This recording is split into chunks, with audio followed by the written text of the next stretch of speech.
Hello and welcome back to the aspirant invincible YouTube channel. आज हम इस lecture video में पढ़ने वाले हैं फॉरेन एक्सचेंज रिजर्व्स के बारे में।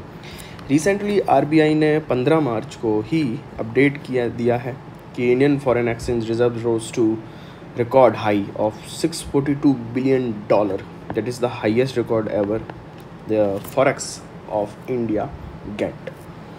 सो इंडियन फॉरेन एक्सचेंज रिजर्व के बारे में हम पढ़ेंगे, यूपीएससी पॉइंट ऑफ व्यू से क्या इंपॉर्टेंट है और other aspects of Indian foreign exchange reserves. So as we all know that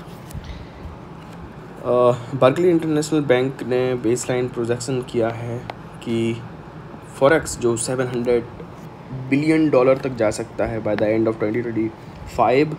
and all important data सिर्फ यहाँ तक है कि $700 बिलियन तक जा सकता है by the end of 2025। And ICICI Prasanna said कि Indian economy is going to increase by to $5 trillion economy by 2027।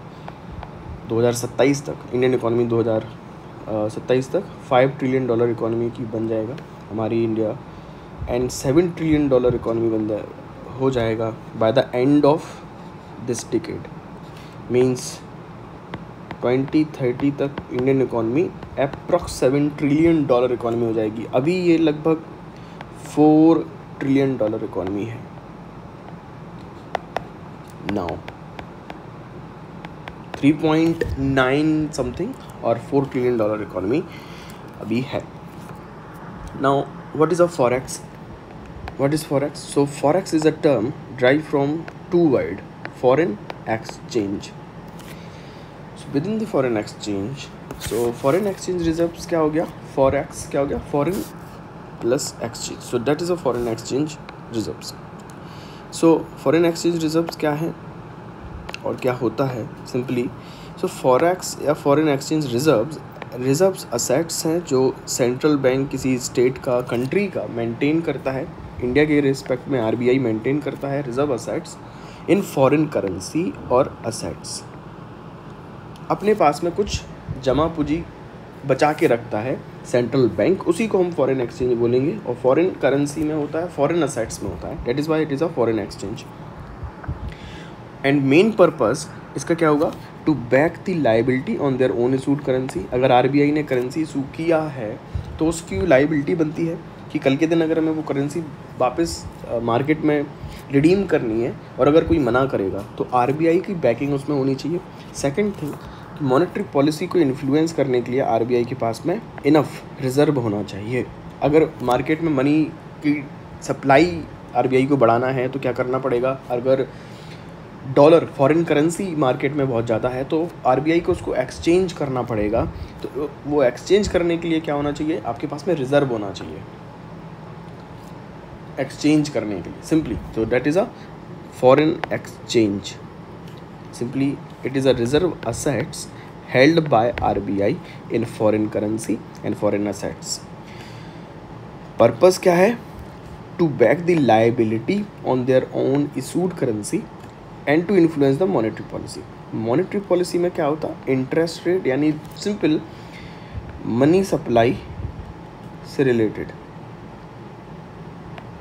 RBI का फंडामेंटल पर्पस क्या है? मनी सप्लाई को रेगुलेट करना, इन्फ्लेशन को कंट्रोल में रखना, रेगुलेट करना, और ग्रोथ और डेवलपमेंट का प्रमोट करना।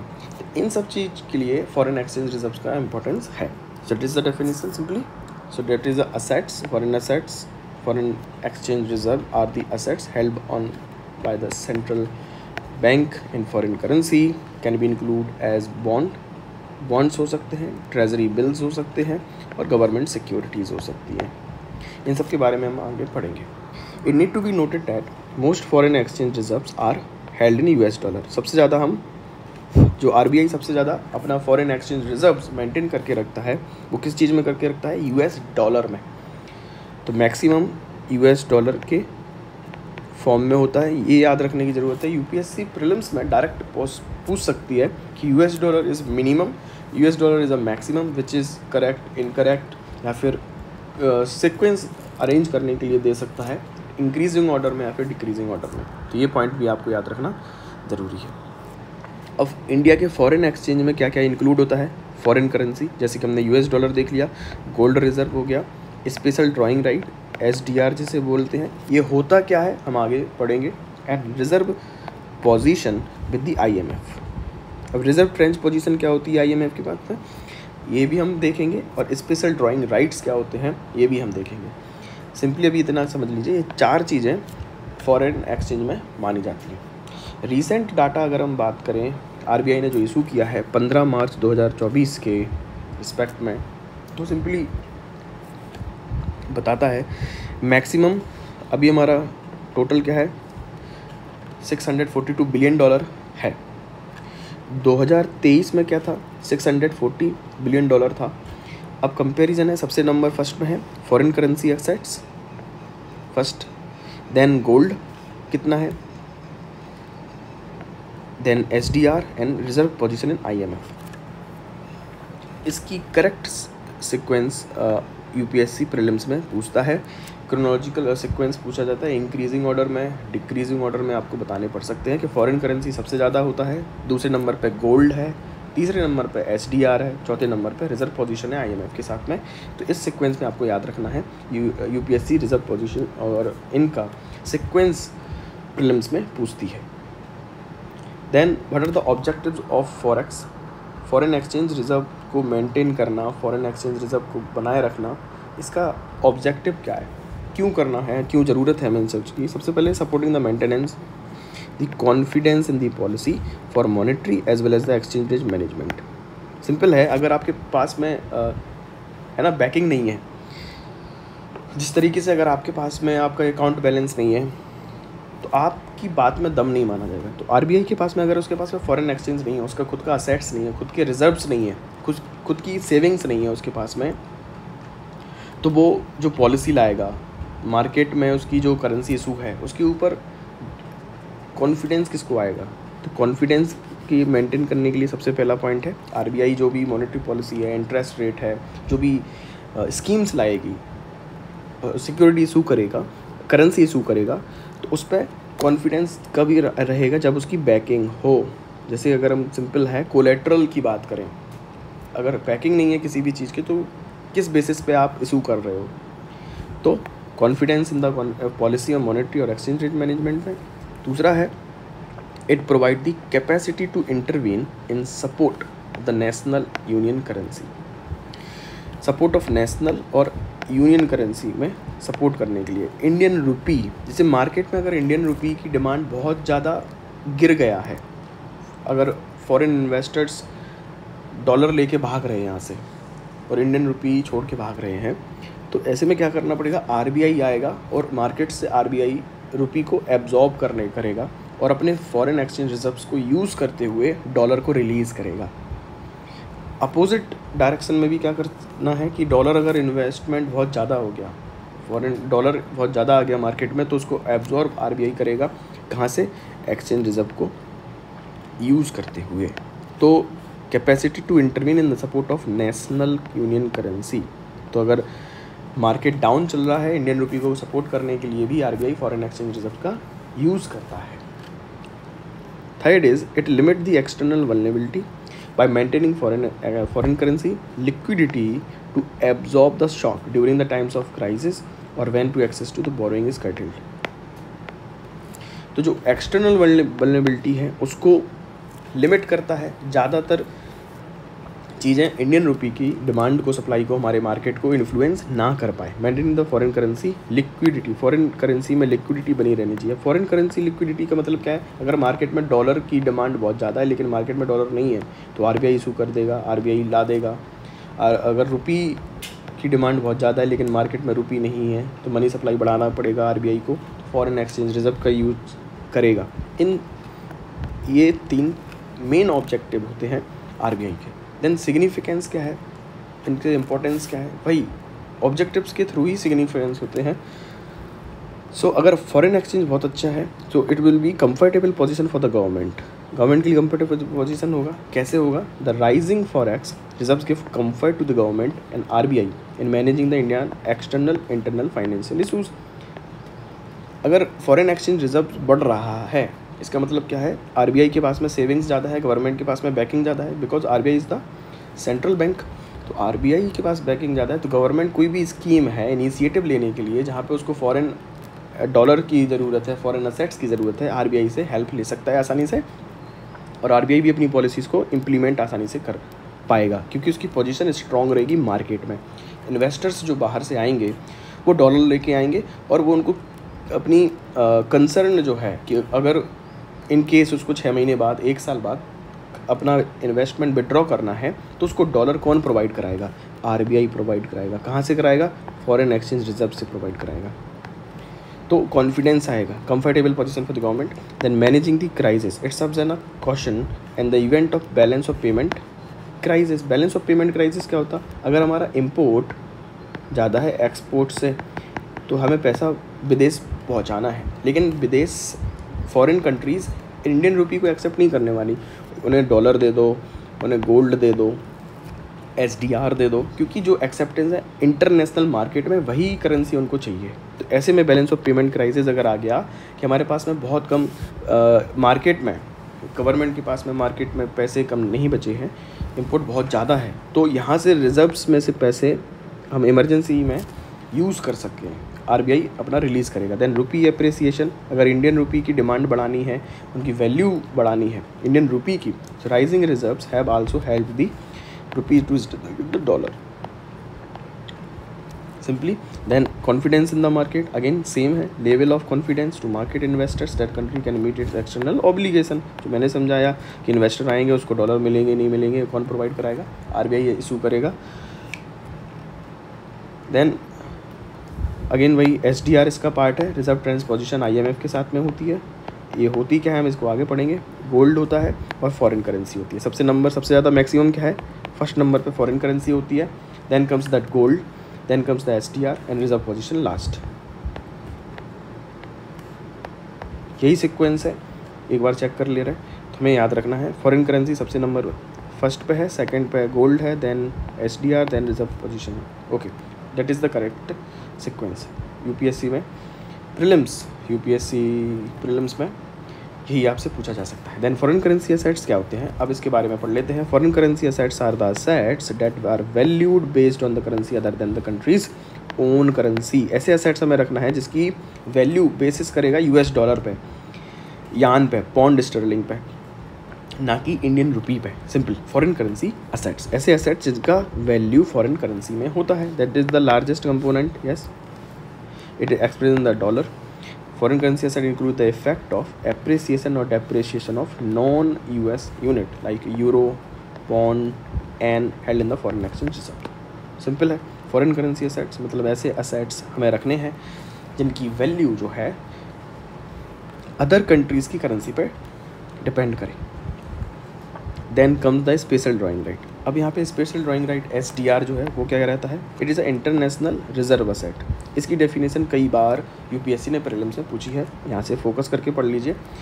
एसडीआर सिंपल कुछ भी नहीं है, जैसे आपने आईएमएफ में अपना कोटा, जो कोटा आपने दिया, कोटा का मतलब होता है वहाँ पे आपने जो भी पैसे आपको as a part of IMF organisation, as a being a member of IMF आपको जो देना चाहिए था वहाँ पे आपने अगर पैसे दिए हैं आईएमएफ में, तो एसडीआर आईएमएफ आपको इशू करेगा। आपने पैसे आईएमएफ को दिए, आईएमएफ ने आपको एसडीआर दे दिए, एक एग्रीमेंट टाइप का समझ लीजिए, पेपर आपके पास में है, उसे इंटरनेशनल रिजर्व असेट्स बोलेंगे। Created by IMF in 1969 to supplement its member countries official reserve, उनकी सप्लीमेंट करने के लिए उसकी जगह पर कहने के लिए, ठीक है। उसके साथ में is neither a currency nor a claim on IMF, rather it is a potential claim on freely usable currency on IMF. SDR can be exchanged for these currency. यहाँ से यूपीएससी डायरेक्ट क्वेश्चन पूछता है कि क्या SDR is a currency of IMF? No, SDR is not a currency. याद रखिए, ना ही claim है ना ही करेंसी है आईएमएफ की। एसडीआर क्या है, it is a potential claim. इस शब्द को याद कर लो, समझ में आए या ना आए, यूपीएससी प्रीलिम्स में आपका आंसर गलत नहीं होगा। SDR is a potential claim. Freely usable currencies जो हैं IMF में, जो IMF की बास्केट में जो भी मेजर करेंसी हैं, फॉर एग्जांपल US डॉलर है, यूरो है, जापानीज़ यान है, चाइनीज़ युआन है, ब्रिटिश पाउंड है। तो अगर आप SDR लेके जाएंगे किसी भी कंट्री के पास में तो आपको डॉलर भी मिल सकता है, यूरो चाहिए तो यूरो ले लो, एन चाहिए एन ले लो, युआन चाहिए या फिर पाउंड चाहिए। इस करेंसी को IMF में अपनी बास्केट में, वेटेड बास्केट में ऐड करके रखा है। तो यहाँ से भी UPSC क्वेश्चन पूछ सकता है कि IMF की बास्केट में कौन कौन सी करेंसी इंक्लूड हैं। डॉलर है, यूरो है, यान है, युआन है और पाउंड है। Then interest rate on SDR is interest paid to the members on their own SDR holdings. तो SDR पे इंटरेस्ट भी मिलता है क्या, UPSC डायरेक्ट क्वेश्चन पूछेगा। SDR पर इंटरेस्ट रेट मिलता है या नहीं मिलता है। SDRI से हम बोलते हैं is the interest rate, interest paid to the members. Yes, interest is paid to the members by holding the SDR. Recently has allocation of $1 billion equivalent to the around India. Now total SDR of India stand to this. Then comes the reserve tranche position or reserve position in the IMF. अब reserve position क्या होती है? तो reserve tranche position जो होती है, a portion of the required quota of currency each member must provide to IMF that can be utilized for its own purpose. ठीक है, जो एक कोटा है, सबको अपना अपना चंदा देना पड़ेगा IMF का, उस चंदे का थोड़ा सा हिस्सा जो है उसको रिजर्व ट्रेंच पोजीशन बोलेंगे, जो कि इमरजेंसी सिचुएशन में IMF के पास अगर आप जाओगे तो IMF आपको हेल्प करने के लिए उसका यूज़ कर सके। रिजर्व ट्रेंच पोजीशन सिर्फ और सिर्फ यूटिलाइज ओन, अपने लिए ही आप यूज़ कर सकते हो। फॉर एग्जांपल पाकिस्तान में इकोनॉमिक क्राइसिस आ गया, श्रीलंका में इकोनॉमिक क्राइसिस आ गया, तो वो IMF के पास जा सकता है, अपनी रिजर्व ट्रेंच पोजीशन का यूज़ कर सकता है। The reserve tranche is basically emergency account that IMF members can access at any time without agreeing to the condition paying services fee. ना कोई फ़ी देना पड़ेगा, ना कोई कंडीशन के लिए एग्री करना पड़ेगा, विदाउट। तो UPSC डेफिनेशन में डायरेक्ट पूछेगा, रिजर्व पोजीशन एक इमरजेंसी अकाउंट है जो विदाउट एनी कंडीशन से यूज़ हो सकता है, जस्ट मेंबर को फ़ी पे करना पड़ेगा। तो यहाँ पे गलत हो जाएगा, कोई भी फ़ी पे नहीं करना, ना ही कोई कंडीशन अप्लाई होगी, क्योंकि ये पैसा आपका ही है, आपकी ही कोटे में से एक फ़िक्स पोर्शन आपको दिया जाएगा। फॉर एग्जांपल 5%, 10%, 15%, जो भी उसकी लिमिट होगी। आगे रिजर्व पोजीशन क्या होती है, IMF का जो भी कोटा है, करेंसी का जो भी कोटा है, उसका ही पोर्शन है जो इमरजेंसी में यूज़ कर सकती है currency without any condition, without any fee. Now exchange rate regime के बारे में हमें पढ़ना है। अब एक्सचेंज रेट रिजीम क्या है, अगर हम डॉलर की जगह पर हमें रुपी चाहिए तो $1 की बजाय में कितनी रिजीम मिलेंगी ये कौन डिसाइड करेगा, कितना रुपी मिलेगा कौन डिसाइड करेगा। अगर आपको डॉलर की जगह पर यान चाहिए तो कितने यान मिलने वाले ये कौन डिसाइड करेगा, कैसे डिसाइड होगा, इसी को हम बोलेंगे एक्सचेंज रेट रिजीम। इस रिजीम को हम बोलेंगे exchange rate regime. So that is a system that countries monetary authority, in case of India that is RBI, maintain to stabilize the exchange rate of its own currency against the other currency। समझ में आ गया। Exchange rate regime क्या होता, एक system है जिससे RBI Indian currency की exchange rate decide करता है अदर करेंसी के टर्म में। इसको इस तरीके से समझ लीजिए। नेक्स्ट, अब कितने प्रकार के होते हैं, there are 3 type of currency regime. एक होता है फिक्स्ड, एक होता है floating, and third is managed managed currency regime. तो किस तरीके से, कितने तरीके से आप अपने एक्सचेंज रेट को डिसाइड कर सकते हैं। पहला मेनली है फिक्स्ड। यहाँ पर क्या होगा, ऑफिशियल एक्सचेंज रेट है वो हमेशा फिक्स रहेगा, कंट्री की करेंसी से या फिर गोल्ड से फिक्स रहेगा, जो कि गवर्नमेंट डिसाइड कर सकती है या फिर सेंट्रल बैंक। फॉर एग्जांपल जो IMF ने 1990s में रिफॉर्म हुए, मॉनेटरी रिफॉर्म्स हुए, इकोनॉमिक रिफॉर्म्स हुए, उसके पहले ऑफिशियल एक्सचेंज रेट हमारे यहाँ इंडिया में फिक्स था। मतलब आप कितना भी डॉलर लाओ, हम इतने ही रुपए देंगे आपको। मान लीजिए $1 की कीमत हमने 50 रुपये लगा के रखी थी, हमें कोई लेना देना नहीं है मार्केट से, गोल्ड की प्राइस से, ये से हम बोलेंगे fixed price. Then comes the floating. Floating यानी फ्री फ्लोटिंग, तो मार्केट ड्रिविंग एक्सचेंज रेट हो गया, मार्केट डिसाइड करेगा कि किसी करेंसी की डिमांड कितनी है और सप्लाई कितनी है, उस पर टोटली डिपेंड करेगा उसके exchange rate. So market driven rate is a floating यानी फ्री फ्लोटिंग यानी तैरता हुआ, तो जो फ्री है, फिक्स्ड यानी जो टाइड है, फिक्स्ड है। इस नेम से आप आंसर याद कर सकते हैं आसानी से। Then managed exchange rate. अब मैनेज्ड एक्सचेंज रेट क्या है, जिसको मैनेज किया जाएगा। यहाँ पर हाइब्रिड मॉडल यूज़ किया जाता है, कुछ लिमिट तक चीज़ें फिक्स्ड रहेंगी, कुछ लिमिट तक फ्लोटिंग रहेंगी। तो सेंट्रल बैंक यूज़ करता है मॉनेटरी पॉलिसी को और ओपन मार्केट ऑपरेशंस को टू डिसाइड दैट लिमिट, ठीक है। तो उस लिमिट तक जहाँ पर मार्केट में अनस्टेबिलिटी नहीं आती, तब तक तो वो फ्लोट रहेगा, डिमांड और सप्लाई अप्लाई करेगा। जैसे ही वहाँ पर कुछ अनएक्सपेक्टेड मार्केट डिसरप्शन होते हैं, तो सेंट्रल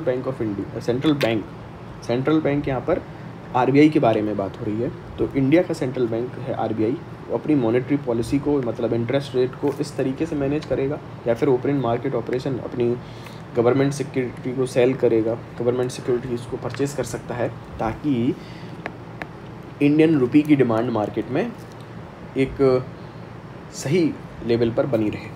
इसे हम मैनेज फ्लोटिंग रेट करेंगे। अभी आरबीआई क्या कर रहा है, प्रेजेंट में आरबीआई इसी को यूज़ करता है, मैनेज्ड फ्लोटिंग रेट। इंडिया में hybrid exchange rate regime use होती है। Next topic is foreign exchange market. अभी फॉरेन एक्सचेंज मार्केट क्या है, तो फॉरेन एक्सचेंज मार्केट सिंपल ऐसा मार्केट जहाँ पे फॉरेन करेंसी को सेल और परचेज किया जाता हो, फॉरेन करेंसी को सेल किया जाता हो और परचेज किया जाता हो।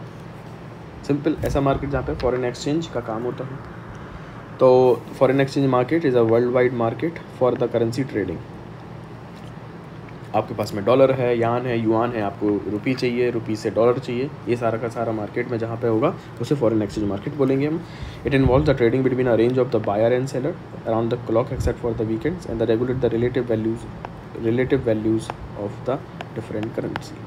सिंपली अब यहाँ पे की एसेंशियल्स क्या होते हैं, लेवरेज क्या होता है, सिंपल टर्म समझ लीजिए। It is a firm avails an amount of the debt or loan to finance its asset. जब किसी फर्म ने लोन लिया या डेट लिया है, कर्ज लिया है अपने एसेट्स को फाइनेंस करने के लिए, उसको लेवरेज बोलेंगे। मार्जिन क्या होता है, it is a minimum instalment the trader requires to commence on exchange in the foreign exchange market. तो कम से कम इतना इंस्टॉलमेंट आपको देना ही पड़ेगा, उसे हम मार्जिन बोलेंगे। फॉरेन एक्सचेंज मार्केट में जब आप जाओगे स्टार्ट करने के लिए, trader require to commence an exchange in the foreign exchange. तो फॉरेन एक्सचेंज मार्केट में आपको जो भी परचेज करना है, सेल करना है, उसका मिनिमम इंस्टॉलमेंट अभी देना पड़ेगा, उसे हम मार्जिन बोलेंगे। इक्विटी किसे बोलेंगे, it is an eight hand balance in the trading account evaluated after the profit और लॉस फ्रॉम ओपन पोजीशन। मान लीजिए आपके पास में $50 थे मार्केट स्टार्ट होने में, और शाम तक आते आते वो मार्केट फ्लक्चुएट करेगा, या तो इंक्रीज़ करेगा या तो डिक्रीज़ करेगा। तो जितना भी आपका $50 का रिमेनिंग बैलेंस आपको इन हैंड बैलेंस है शाम को, उसको हम इक्विटी बोलेंगे। समझ में आ गया। नेक्स्ट इसके आगे देखें तो एक्सचेंज रेट क्या होता है। Exchange rate, type of exchange rate, तो मेनली जो इम्पोर्टेंट है यहाँ पर है वो नॉमिनल एक्सचेंज रेट होगा और real exchange rate. Nominal exchange rate, real exchange rate, फिर नॉमिनल इफेक्टिव एक्सचेंज रेट और नॉमिनल इफेक्टिव एक्सचेंज रेट। एक शब्द बार बार आ रहा है यहाँ पे, रियल और nominal.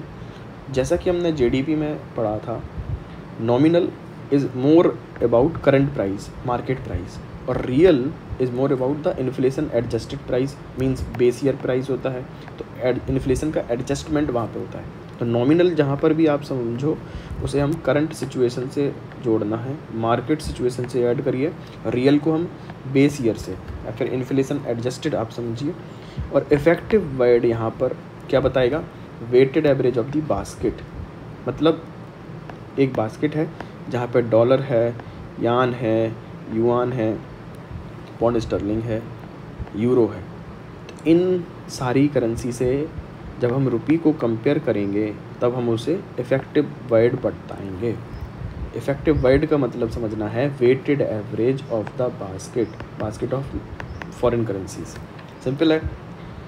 Now real effective exchange rate क्या होता, रियल इफेक्टिव एक्सचेंज रेट क्या होता, नॉमिनल इफेक्टिव एक्सचेंज रेट क्या होता, हम ये पढ़ेंगे। एक्सचेंज रेट समझ में आ गया, मतलब रुपी और डॉलर का कंपैरिजन कर लिया, रुपी एन का कंपैरिजन कर लिया, रुपी और पौंड का कंपैरिजन कर लिया, तो उसे हम एक्सचेंज रेट बोलेंगे। इफेक्टिव वर्ड हम कब यूज़ करेंगे, जब हम एक से ज़्यादा करेंसी के साथ कंपेयर करेंगे। बास्केट मेजर ट्रेडिंग पार्टनर्स हैं, इंटरनेशनल मार्केट हैं, उनका वेटेड एवरेज लेंगे, तब हम इफेक्टिव वर्ड का यूज़ करेंगे। नॉमिनल वर्ड यूज़ कब करेंगे, जब हम मार्केट रेट देख रहे हों। रियल वर्ड कब यूज़ करेंगे, जब हम इन्फ्लेशन को उसमें से हटा रहे हों, इन्फ्लेशन जब उसमें एडजस्ट कर रहे हों, तब हम उसे रियल वर्ड यूज़ करेंगे। Now real effective exchange rate, nominal effective exchange rate. तो रियल इफेक्टिव एक्सचेंज रेट क्या होता है, it display the home currency adjusted value in relation to the other significant trading currency. यहाँ पे adjusted value पता चलेगा in the relation of other trading currency, और dollar है, यान है, पौंड स्टर्लिंग है, इस तरीके से। नॉमिनल इफेक्टिव एक्सचेंज रेट क्या है, unadjusted with respect to inflation, it is unadjusted with inflation, ये नॉमिनल हो गया। रियल क्या था, एडजस्टेड वैल्यू है इन्फ्लेशन से in relation to other significant currencies. Real effective exchange rate में, रीर में, it eliminate the effect of currency specific inflation, because adjusted हो गया। Differentials and concentrate solely on exchange rate differential, यहाँ पर inflation नहीं रहेगा क्योंकि हमने उसको एडजस्टेड कर लिया। यहाँ सिर्फ और सिर्फ एक्सचेंज रेट डिफरेंशियल पता चलेगा। बट नीर में क्या होगा, it the difference in inflation rate between the country and trading partner has an influence, यहाँ पर इन्फ्लुएंस रहेगा। नॉमिनल इफेक्ट, तो अगर इंडिया और यूएस आपस में ट्रेड कर रहे हैं तो इनका नीर अगर देखें, नॉमिनल इफेक्टिव एक्सचेंज रेट देखें, तो दोनों कंट्री में इन्फ्लेशन कैसा है इस पर भी फ़र्क पड़ेगा। लेकिन यहाँ पर इन्फ्लेशन का काम नहीं है, एडजस्टेड है। तो इट डिटरमाइन यूजिंग द नीर, हम रियल इफेक्टिव एक्सचेंज रेट कैसे फाइंड करेंगे, नीर का इस्तेमाल करके। और नीर कैसे पता चलेगा, it determined using the currency basket. Simple. REER as a result of being corrected for inflation, inflation के लिए हमने इसको करेक्ट कर लिया, इसलिए ये क्या बताएगा, more accurate estimate, it is more accurate estimate with compared to NEER. Due to difference in inflation, it may provide measurement that are not exactly precise. तो ये चीज़ें आपको डिफरेंस याद रखना है। 2023 में यूपीएससी प्रीलिम्स में ये क्वेश्चन आया था, ये कॉन्सेप्ट आया था जिससे रिलेटेड आया था। Now factor influencing the currency exchange rate, कौन कौन से फैक्टर होंगे, सेंट्रल बैंक, गवर्नमेंट की पॉलिसी क्या है, मॉनेटरी पॉलिसी क्या चल रही है। Government can influence the exchange rate by trying selling the domestic currency in the insurance, तो सेंट्रल बैंक इन्फ्लुएंस कर सकता है। सेकंड इज इन्फ्लेशन, हमने अभी देखा high inflation rate usually have low currency value, अगर इन्फ्लेशन वेरी हाई है तो वैल्यू क्या हो जाएगा, कम हो जाएगा। सिंपल है, जो चीज़ पहले 100 रुपये में आ रही थी वो बढ़ के 150 रुपये में आने लगी, इन्फ्लेशन हो गया तो वैल्यू कम हो गई ना, simple. Then interest rate, higher interest rate attract more foreign capital and result in a increase in the value of the currency, अगर इंटरेस्ट रेट ज़्यादा है तो वैल्यू क्या होगा, बढ़ेगा। इनसे रिलेशन पूछा जाता है यूपीएससी प्रीलिम्स में, याद रखिए। तो अगर इंटरेस्ट रेट बहुत ज़्यादा है तो वैल्यू क्या हो रही है करेंसी की, बढ़ रही है। अगर इन्फ्लेशन ज़्यादा है तो वैल्यू क्या हो रही है करेंसी की, कम हो रही है। इस तरीके से ज़रूर पढ़ें आप। करंट अकाउंट डेफिसिट क्या होता है, if the country has a makeup for the deficit by borrowing foreign capital the currency depreciate, तो करंट अकाउंट डेफिसिट है, अगर इंपोर्ट हमने बहुत ज़्यादा कर लिया, हमारा इंपोर्ट ज़्यादा है हमारे एक्सपोर्ट से, यही होता है depreciation, sorry current account deficit. तो करंट अकाउंट डेफिसिट है, और करंट अकाउंट डेफिसिट हमने कैसे मैनेज किया, फाइनेंस किया है, बोरोइंग से, उधार लेकर। तो अगर हम फिर से लोन लेंगे कहीं से और डेट हमारा बढ़ेगा, अगर हमारा डेट इंक्रीज़ हो रहा तो वैल्यू क्या हो रही है रुपये की, कम हो गई, इंडियन रुपये की वैल्यू कम होगी मार्केट में। Fifth is government debt. So higher government debt leads to the fear of default and inflation, thus making a currency less attractive. Simple, value कम होगी, जो हमने यहाँ पर पढ़ा था वही यहाँ पर आ गया। इंडियन कंटेक्स्ट में नीर और रीर की देखें तो RBI compile the disseminate the indices of NEER and REER. कौन कंपाइल कर रहा? Central bank. Latest series constructed the base year of 2015-16, 2015-16 the new indices of the REER and NEER replace the old series of 2004 and 6। तो UPSC prelims में direct question आ सकता है कि इनकी बेस ईयर क्या था, पुराना क्या था, नया क्या है। The coverage of NEER basket has been expand from 36 to 14 country. अभी कितनी करेंसी इसमें इंक्लूड हो गई है? 40 करेंसी। पहले कितनी थी? 36 करेंसी इन्वॉल्व थी।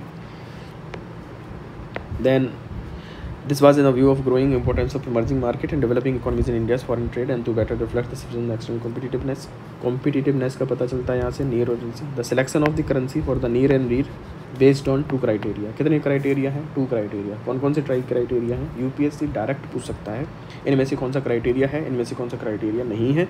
करेंसी डिसाइड करने का पहला क्या है? Trading partner with extremely high and volatile inflation. High and volatile inflation है जिन ट्रेडिंग पार्टनर के साथ में उनकी करेंसी आर एक्सक्लूडेड, उनको एक्सक्लूड करना है क्योंकि यहाँ पे इन्फ्लेशन बहुत ज़्यादा है, इसलिए हमें एक्चुअल एक्सचेंज रेट नहीं मिलने वाला। This is because there currency tend to experience rapid nominal decline under the stability of NEER and indices. तो इंडिसेस की, नीर और रीयर के इंडिसेस का स्टेबिलिटी जो है वो अंडरमाइन होगा, सही नहीं रहेगा, यूजफुलनेस उनकी कम रहेगी। दिस यूजफुलनेस हमें इनसे कॉम्पिटिटिवनेस पता नहीं चलेगा। तो जिन देशों में इन्फ्लेशन बहुत ज़्यादा है उनकी करेंसी एक्सक्लूड कर दो। Second is data on inflation and exchange rate of trading partner should be available on a regular basis. तो जिन कंट्री में अगर हमें डाटा नहीं मिल रहा उनकी करेंसी भी हमें नहीं लेना। फॉर एग्जांपल नॉर्थ कोरिया है, चाइना है, तो चाइना में मैनिपुलेशन ज़्यादा है, डाटा अवेलेबल हो जाएगा। मैनिपुलेशन है, उसकी फिजिबिलिटी कितनी है, उसकी ऑथेंटिसिटी कितनी है, चाइना में कहना मुश्किल है। नॉर्थ कोरिया में डाटा अवेलेबिलिटी मुश्किल है। तो 2 चीज़ें याद रखना है। क्राइटेरिया सिंपल है, ट्रेडिंग पार्टनर जहाँ पे इन्फ्लेशन बहुत ज़्यादा है वहाँ एक्सक्लूड कर दो, जहाँ पे डाटा अवेलेबिलिटी नहीं है वहाँ एक्सक्लूड कर दो। सिंपल, UPSC यहाँ से डायरेक्ट क्वेश्चन पूछ सकता है आपसे। तो यहाँ से कॉम्पिटिटिवनेस हमें पता चलती है कहाँ से? नीर से और रीयर से। क्या होता है दोनों में डिफरेंस समझ लीजिए। नॉमिनल मार्केट प्राइस के बारे में और रियल इन्फ्लेशन एडजस्टेड है, ऐसा आप करेंसी, यहाँ पे करेंसी का कंपैरिजन हो सकता है, यहाँ पे गुड्स एंड सर्विसेज का कंपैरिजन होता है। ये थोड़ा सा आप समझ के रखिए। Next, exchange rate in India. अब हिस्ट्री अगर हम देखें एक्सचेंज रेट की भारत में, तो earlier Indian currency was linked with the British pound sterling से लिंक था 1948 तक। देन IMF introduced the reforms in India. Fixed currency system changed to rupee exchange value, gold and US dollar. तो India ने फिक्स्ड करेंसी सिस्टम को accept किया gold और US dollar के बेसिस पर।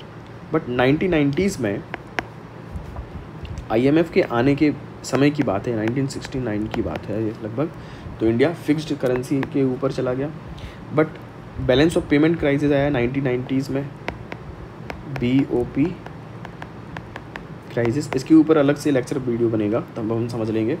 इतना याद रखिए, जब IMF रिफॉर्म्स यूज़ हुए, इकोनॉमिक रिफॉर्म्स हुए 1990s में, जो मनमोहन सिंह जब वहाँ पे फाइनेंस मिनिस्टर थे, नरसिम्हा राव गवर्नमेंट थी, उस समय की बात है 1990s में। बैलेंस ऑफ पेमेंट क्राइसिस आने की वजह से इकोनॉमिक रिफॉर्म किए गए, India shift to dual exchange rate, accepted the floating currency regime, floating currency से। सो ये इतना हमें याद रखना है। अभी हम फ्लोटिंग करेंसी रिजीम पर और मैनेज्ड करेंसी रिजीम पर हैं। नाउ एक्सटर्नल डेट की बात करें तो एक्सटर्नल डेट क्या होता है? सिंपली ऐसा डेट जो हमने बाहर से लिया एक्सटर्नल है। The portion of the country debt borrowed from the foreign lenders, विदेशी कंपनी, विदेशी बैंक से हमने लिया है। कॉमर्शियल बैंक हो सकता है, गवर्नमेंट हो सकती है, इंटरनेशनल फाइनेंशियल इंस्टीट्यूशन होता है। ऐसा पोर्शन है डेट का जो हमने विदेश से लिया है, उसे हम एक्सटर्नल डेट बोलेंगे। गे।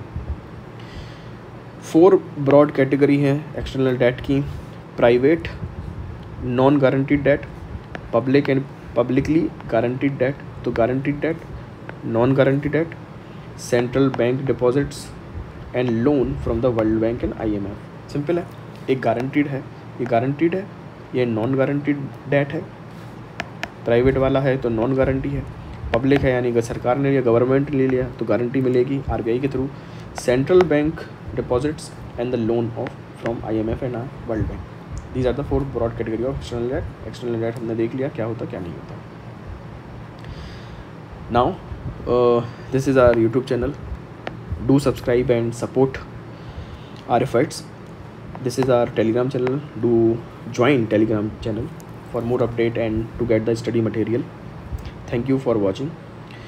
Please like, comment and share and do subscribe and scan. This is our Telegram channel. Thank you so much.